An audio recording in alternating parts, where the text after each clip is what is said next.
It was a few years ago that Michael Rood came to me, and he asked me about a verse in the Gospel of Matthew that we're about to look at. And there Yeshua says, in Matthew, he says, "The scribes and the Pharisees sit in Moses' seat. All therefore whatsoever they bid you observe, that observe and do." And what Yeshua seems to be saying here is that the scribes and the Pharisees, they sit in the seat of Moses. They have some type of Mosaic authority. Whatever they bid you observe, whatever they command you to do, that you must do if you're a disciple of Yeshua.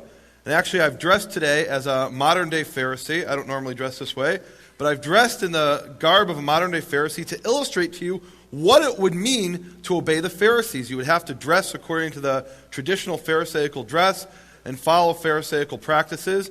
This is what it would mean to obey the Pharisees. Now, what is this seat of Moses? What's a Moses' seat? Well, this is a Moses' seat from the ancient synagogue of Chorazin in the Galilee that was unearthed by archaeologists. And the idea of a Moses' seat was that there was a special stone chair in the synagogue where the head of the synagogue would sit and teach with authority. And what Yeshua seems to be saying is that the Pharisees are the ones that teach with authority, so do whatever they tell you to do. You must obey them if you believe and obey what Yeshua says. Here's a Moses' seat from ancient synagogue at Delos. This is from an island in Greece. This is actually the oldest synagogue that's ever been unearthed by archaeologists. And already in the first synagogue ever found by archaeologists, there's one of these seats of Moses, these Moses' seats where the head of the synagogue would sit and teach with authority. And what Yeshua seems to be saying very clearly is that the Pharisees are the ones that sit in the seat of Moses. Whatever they command you to do, if you are a disciple of Yeshua, you must do that. Well, a few years back, Michael came to me and asked me what I thought of this verse. And I explained to Michael that I'm a Karaite Jew. Karaite is a Hebrew word that refers to Jews who only believe in the Old Testament. And as a Karaite Jew, I don't actually look to Yeshua as the Messiah. So my first reaction was, well, I see you have a problem, Michael, but it's not my problem, it's your problem. But I agreed to look at this and research this as a textual problem. I have a background in academia. I have a degree in biblical studies and archaeology from the Hebrew University of Jerusalem.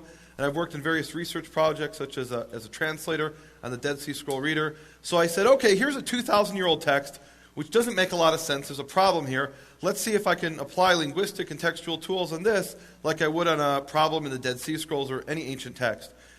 And what really is the problem, though? What's the problem? What does it mean to obey the Pharisees? Well, I knew exactly what this meant because I was actually raised as a Pharisee, as a modern Orthodox Jew. Before I became a Karaite and Old Testament Jew, I was raised as a Pharisee.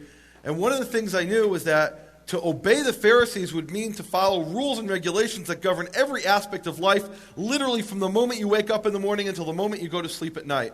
And here's an example of one of these rules and regulations, something that I was taught growing up. I was taught that from the Shulchan Aruch, which is a universally accepted guide to modern Pharisaical living, and there the Pharisees teach that when a person wakes up in the morning, first he must put on his right shoe, but not tie it. Then he must put on his left shoe and tie it, and go back and tie his right shoe. Now, do you really think that Yeshua was commanding you to obey the Pharisees tell you to do these things? But that's what it said. That's what it says in Matthew 23. Whatsoever they bid you observe, whatsoever they command you to do, that observe and do. Do that. And it really seems that he's commanding his disciples to obey these rules and regulations that cover every aspect of life. By the way, it gets even better because another rabbi came along and added some notes to this book, and he lived in a country where they didn't have shoelaces. And he explains, even with our shoes, which do not have laces, a person must still put on his right shoe first. Now, if you were going to obey whatever the Pharisees command you to do, you not only have to dress in this manner, but you have to put on the clothes according to specific rules and regulations. And is that really what Yeshua is commanding? Is that what he's commanding you as his disciples to do? Well, when I was having this discussion with Michael, I said, okay, Michael, I see this as very inconvenient for you as a disciple of Yeshua. It's not my problem, it's yours. But other than the great inconvenience of obeying the people that tell you which shoe to put on first in the morning, what makes you think that's not what Yeshua says? Or that's not what Yeshua meant? He clearly says that. And Michael pointed me to some verses in the very same passage in Matthew 23. For example, Matthew 23, verse 13, Yeshua says there, he's speaking to the Pharisees, he says, "Woe unto you, scribes and Pharisees, hypocrites, for you shut up the kingdom of heaven against men. You neither go in yourselves, neither suffer you that are entering to go in." Now here, 10 verses later, after saying the Pharisees have Mosaic authority, that they sit in the seat of Moses and you should obey them, he then says they shut up the kingdom of heaven against men. So what's going on here? Something doesn't fit. Something's not meshing here. Here's another verse. Matthew 23, verse 27. Woe unto you, scribes and Pharisees, hypocrites! You are like unto whited sepulchres, whited graves, whited tombs, which indeed appear beautiful outward, but are within full of dead men's bones and of all uncleanness. Now, is Yeshua really commanding his disciples to obey these Pharisees? Whatsoever they bid you observe, that observe and do. But that's what it says. Now, I still wasn't convinced. I said to Michael, okay, what Yeshua seems to me to be saying in the English is that the Pharisees are hypocrites, and because they are hypocrites, they make these burdens and they foist them up upon the nation.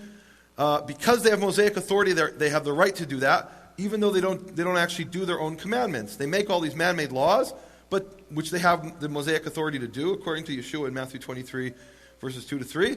But they don't actually follow these laws themselves because they're hypocrites, and that's how they keep people out of the kingdom of heaven. And so I said, well, what really makes you think that you don't have to obey the Pharisees? And Michael mentioned to me, well, there's another account that seems to be contrary to Yeshua instructing his disciples to obey the Pharisees, and that's the account in Matthew 15 of the washing of the hands. This is a very interesting account that I had come into contact with many years before. About 10 years ago, living in Jerusalem, I met a very interesting fellow, and he one day revealed to me that he was actually a Torah-keeping Christian. And I had no idea what that meant. I said, Torah-keeping Christian? What on earth is a Torah-keeping Christian? I've lived in Israel for 12 years, but I was born and raised in Chicago. And in Chicago, all the Christians I'd ever met always told me that the Torah is a curse that was laid upon Israel, and Jesus died to set them free from the curse. They're now free from the law. The freedom through... And I said, so, okay, what then is a Torah-keeping Christian?